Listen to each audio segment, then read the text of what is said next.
Hey guys, what's up? Welcome back to another video of our channel. Today in this video, I'll tell you how to add Google Ads tag in website. So without wasting any more time, let's start our today's video. Adding a Google Ads tag to your website is essential for tracking conversations and measuring the effectiveness of your campaigns. Here's a step-by-step guide to help you out.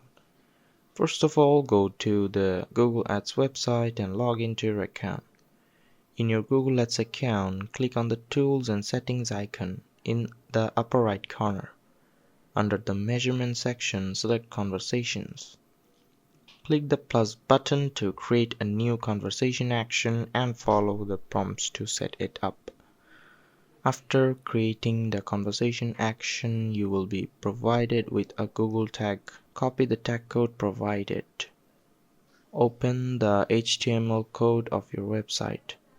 Paste the Google tag code immediately after the opening head tag on every page of your website.